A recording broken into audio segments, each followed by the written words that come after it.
Hi friends, welcome to Somu competitive guidance. ఈరోజు వీడియోలో group 1 సంబంధించినటువంటి బిగ్ అప్డేట్తో మీ ముందుకు రావడం జరిగిందనమాట అండి.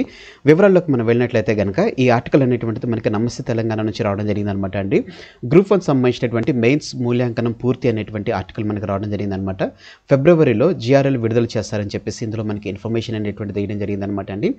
వివరాల్లోకి మనం వెళ్ళినట్లయితే కనుక గ్రూప్ 1 మెయిన్స్ జవాబు పత్రాల మూల్యాంకనం ప్రక్రియ అనేటువంటిది పూర్తయినట్లుగా మనకు తెలపడం జరిగిందనమాట. గ్రూప్ 1 మెయిన్స్ పరీక్ష అనేటువంటిది అక్టోబర్ 21 నుంచి 27 వరకు నిర్వహించగా 31,383 మందికి చూసుకున్నట్లయితే 21,151 మంది దరిదాపుగా మనం చూసుకున్నట్లయితే కనుక 10,000 మంది హాజరు కాలేదన్నమాట. సో మొత్తం హాజరు పర్సంటేజ్ మనం చూసుకున్నట్లయితే కనుక అటెండెన్స్ పర్సంటేజ్ అనేటువంటి 67.3%గా ఉండడం జరిగిందనమాట అండి.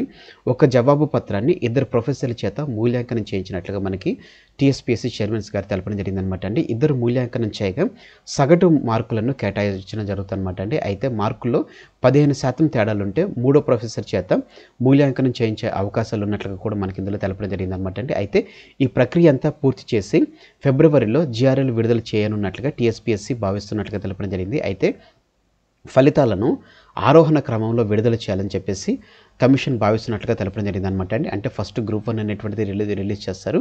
ఆ మెయిన్స్ రిలీజ్ అయిపోయిన తర్వాత అంటే జిఆర్ఎల్ తర్వాత మెయిన్స్ అనేటువంటిది దాని తర్వాత ఎవరైతే గ్రూప్ 1లో ఎవరైతే భర్తీ చేయబడతారో ఆ తర్వాత గ్రూప్ 2 పోస్టులు అనేటువంటిది రిలీజ్ చేస్తారనమాట అండి.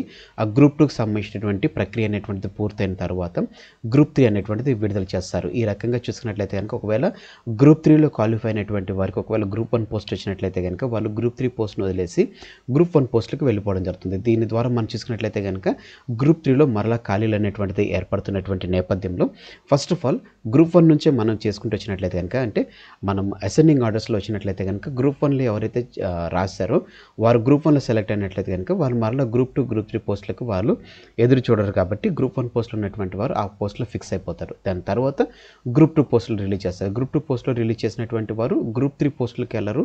సో దాని ద్వారా ఏంటంటే గ్రూప్ 2 పోస్టులు ఉన్నటువంటి వారికి అందులోనే వారికి ఉద్యోగం అనేటువంటిది రావడం జరుగుతుంది అనమాట అండి. సో తర్వాత గ్రూప్ 3 పోస్టులు మిగిలిపోతాయి కాబట్టి గ్రూప్ 3 పోస్టులను ఫిల్అప్ చేస్తారు. ఈ రకంగా చూసినట్లయితే కనుక తక్కువ కేటగిరీలు ఉన్నటువంటి వారు ఎక్కువ కేటగిరీలోకి వెళ్ళడానికి ఏ విధమైనటువంటి ఛాన్సెస్ లేవు. కాబట్టి ఈ రకంగా ఆరోహణ ప్రక్రియలు చేస్తేనే మనకి ఫలితాలు ఉంటాయని చెప్పేసి తెలపడం జరిగింది అనమాట. ఎందుకంటే మనం చూసినట్లయితే క్రితం మనకి గ్రూప్ 4 పోస్టులకు సంబంధించినటువంటి ప్రక్రియ అనేటువంటి చేయడం జరిగింది అనమాట. దాంట్లో చూసినట్లయితే గ్రూప్ 1 రాసిన వాళ్ళు ఉన్నారు, గ్రూప్ 2 రాసిన వాళ్ళు ఉన్నారు, గ్రూప్ 3 రాసిన వాళ్ళు ఉన్నారు, తర్వాత డిఎస్సి రాసిన వాళ్ళు కూడా ఉన్నారు. కాబట్టి సో తర్వాత ఈ ఫలితాలు ఫుల్ ఫ్లెడ్జ్డ్ వచ్చిన తర్వాత మరలా వాళ్ళు చేంజ్ అయ్యే ఛాన్సెస్ ఉన్నాయి. కాబట్టి సో గ్రూప్ 1 తోటి ఫస్ట్ స్టార్ట్ చేసుకున్నట్లయితే కనుక మనకి ఇక గ్రూప్ 2 గ్రూప్ 3 గ్రూప్ 4 ఇట్లా రిలీజ్ చేసినా కానీ గ్రూప్ 4 మొత్తం రిలీజ్ చేసినా కానీ ఏ విధమైనటువంటి అడ్డంకులు ఉండయి, తర్వాత బ్యాక్లాగ్ పోస్టులు అనేటువంటిది ఉండవు అన్నటువంటి నేపథ్యంలోనే ఆరోహణ క్రమంలో అంటే అసెండింగ్ ఆర్డర్స్లో మనకి ఫలితాలు అనేటువంటిది విడుదల చేస్తున్నట్లుగా కమిషన్ అనేటువంటి తెలపడం జరిగింది అనమాట అండి. తొలుత గ్రూప్ 1 ఫలితాలు ప్రకటిస్తే గ్రూప్ 2 గ్రూప్ 3లో బ్యాక్లాగ్స్ నివారించవచ్చు అన్నటువంటి ఆలోచనతోటి ఫస్ట్ గ్రూప్ 1 పోస్ట్ అనేటువంటిది ఫిబ్రవరిలో జిఆర్ఎల్ అనేటువంటిది విడుదల చేస్తున్నట్లుగా ఇందులో తెలపడం జరిగింది. ఈ దశలో కసరత్ అనేటువంటిది తీవ్రతరం చేస్తున్నట్లుగా టీఎస్పీఎస్సీ చైర్మన్ గారు తెలపడం జరిగింది అనమాట అండి. సో ఫ్రెండ్స్ మనం చూసినట్లయితే కనుక గ్రూప్ 1 సంబంధించినటువంటి మెయిన్స్ జిఆర్ఎల్ అనేటువంటిది మనం చూసినట్లయితే కనుక ఫిబ్రవరిలో వచ్చేటువంటి ఛాన్స్ ఉన్నాయి. కాబట్టి సో ఫ్రెండ్స్ ఎవరైతే ఎగ్జామ్ రాస్తున్నారో వారందరికీ మ్యాక్సిమం పోస్టింగ్ రావాలని చెప్పేసి ఆలోచనతోటి ఈ వీడియో అనేటువంటి చేయడం జరిగింది అనమాట. సో ఫ్రెండ్స్ ఇదండి ఈరోజు ఉన్నటువంటి అప్డేట్తో కూడినటువంటి video. Thanks for watching the video. ఈ వీడియో కనుక మీరు ఫస్ట్ టైం చూసినట్లయితే కనుక మీరు ఇంకా మన సోము కాంపిటేటివ్ గైడెన్స్ అనేటువంటి యూట్యూబ్ ఛానల్ మీరు సబ్స్క్రైబ్ చేసుకోకపోతే కింద సబ్స్క్రైబ్ అనే బటన్ ఉంటుందండి.